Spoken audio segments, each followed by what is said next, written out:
All right, some highlights for you from Nigeria's first game at the Afro Basketball Championship. Good start for Nigeria. Want to wish the team, the Tigers, the very best of luck. But let's bring you into all that we've been doing so far on Sports Tonight and all that we'll still do on the show by way of feedback, and ask you to be a part of what we're doing. On Facebook, that's Channel Sports. On Twitter, a whole lot of handles there for you. At Channel Sports, at Tony Bituri, that's my handle. At Micho Konta is working behind the scene. Tweet at us. We'll be able to read your comments real time on Sports Tonight. A lot of your reactions are already coming in, asking questions about the pension plan for junior teams will be susceptible to embezzlement. That's coming from Ike Chikadibia at Chicks Dibia, saying that remember the pension scam.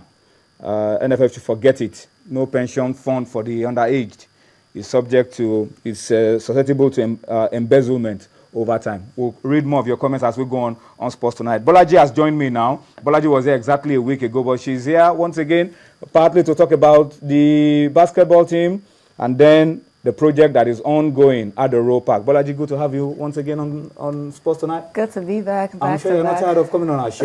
Definitely not. Although it's kind of cold in the studio. It should be cold. I almost froze to death. Okay, it's warm up a little bit now. Yeah, it has. All right. Like to my liking. Okay, but let me get your reaction very quickly. You saw our team. People have said all kinds of things about the team. It's not a Nigerian team in the right sense of the word. What do you feel about our first game against Mali? I thought it was pretty good. You know, the team has been training together for a couple of months now, and a core of the team has been from the 2012 Olympic Games. But I never really worry about Nigeria during the qualifying stage. It's always, you know, when it's time to make the championship round. So I think they're off to a good start, and we can only wish them the best. All right, let's take a look at results from the games played today. What do you feel about the result against Mali? Do you think this team can go all the way? Oh, wow. You know, Mali's an up-and-coming team, I think. Not a real test for I don't think it's a real test yet, but it's, you know, you're supposed to beat them, and they did that. So that's a good sign. And so I don't think you can take away anything from the D-Tigers. So they're off to a good start. All right, let's take a look at the results that you have on your screen of games played today. Cape Verde beat Central African Republic 90-82. You had the Senegal losing to Cote d'Ivoire, the host, 46-74. And you had Algeria beating Egypt in the battle of two North African teams, 67-63. Tomorrow, Nigeria is back on the court.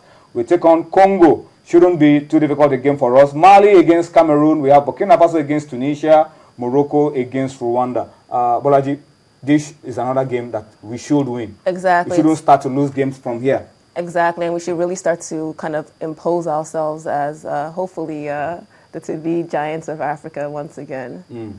So, yeah. So you confident? Yeah, I'm very confident, actually. I think they should definitely win hands down. Tomorrow. Okay, so let's keep our fingers crossed and wait to see what happens tomorrow when we take on Congo in our second game of the Afro Basketball Championship. We will go on a quick break now, and during the break we will somehow introduce our special guest in the house, someone I'm sure a lot of you will want to meet. She's here, courtesy Bolaji and Hope for Girls Basketball Camp, but I'm sure you're waiting for this. Let's bring you that break and introduce our special guest on Sports Tonight. It opens with a gate of arts, moves into windows of creativity. She finds the only English word she knows from somewhere hidden in the belly of a 4'9" body, and instead of "I won't care," she greets us with "bye-bye." Branches into rooms of color,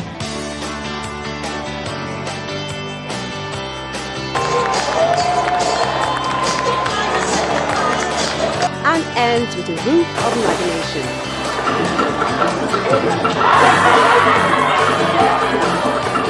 Walk into Art House. The pieces all come together at 9:30 p.m. every Saturday. Art House, life is art.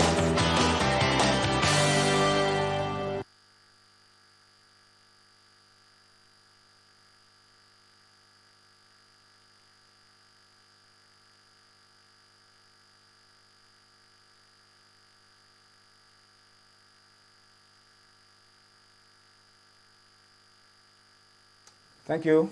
Let me read quickly before we bring you some pictures of my guest on Sports Tonight, our special guest. Let me just quickly read through the profile of my special guest on the program tonight so that you get to understand the quality of a person that is involved with the Hope for Girls camp in Lagos. I'll read that profile. It will come on your screen now, and then I will introduce my guest to you. My guest is Ruthie Bolton, one of the world's most accomplished women athletes. She's a two-time Olympic gold medalist, a former USA Women Basketballer of the Year, one of only 4 players named in Women's Basketball Hall of Fame, the first national spokeswoman of WNBA's Play Fit and Stay Fit, highly sought-after international speaker, and also one-time first lieutenant in the American Army. My guest on Sports Tonight is Ruthie Bolton. Let's bring you a little bit of her, just some of our pictures, and then we'll come to what we have in the studios, our special guest in the house.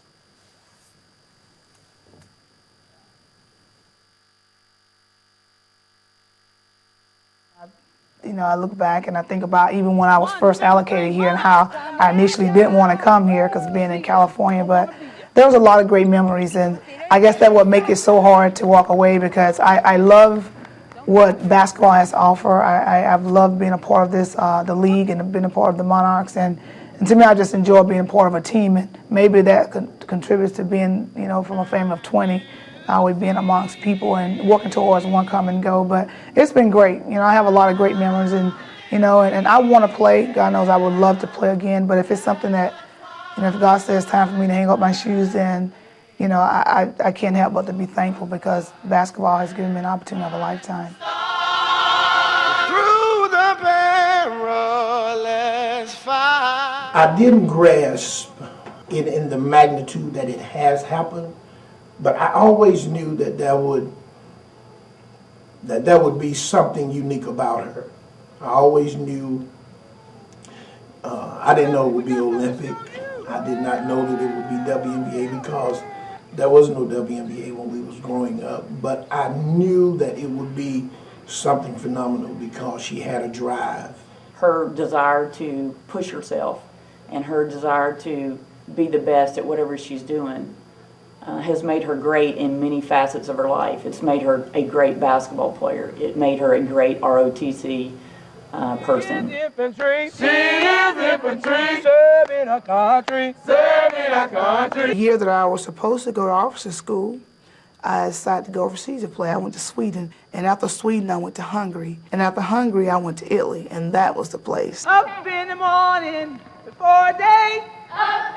Ruthie Bolton is always the one I use an example of what it means to be a real team leader, and what it means to really commit to your team, and what it means to like lead by example. She was a person that you looked up to. She was a leader, not only on the court but off the court also. I think I do a little bit on a lot of things.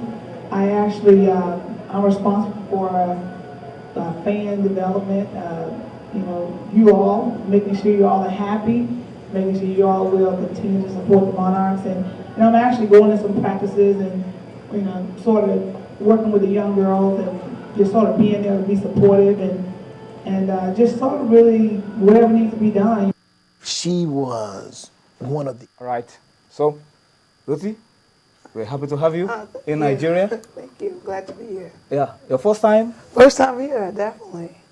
And I've been Bolaji brought you. Yes, I'm excited about being here. Yes, definitely. You're part of the camp. You've seen the girls. What can you say about these young girls and the future of basketball in Africa? Man, it's been great. I think Hope for Girls organization is amazing, and I do some similar things back in the States, but it's always about, you know, empowering the girls and being able to see these young ladies and the talent they have.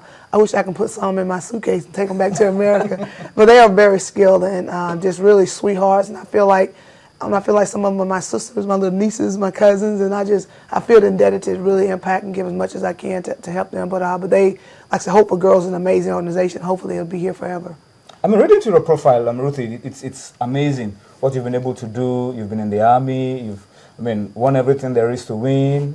And why exactly are you motivated into doing what you're doing? Because really my whole message is bigger than basketball. I played the game at the highest level, and I enjoyed it. But really at the end of the day, my purpose and my mission is to really impact lives and to make a difference. And I feel like, what we're doing at this camp is not just teaching how to shoot shots or how to play defense, how to make a great pass. That's part of it, but ultimately we're trying to teach these girls some life skills about believing themselves and looking in the mirror and liking who they see and giving them that drive and that insight. Say, I'm going to fight. I'm not going to quit no matter what on my dream. So really, to me, that's what I call true three-point play, is making a difference and giving these girls a platform so they can move on and do what they want to do in life.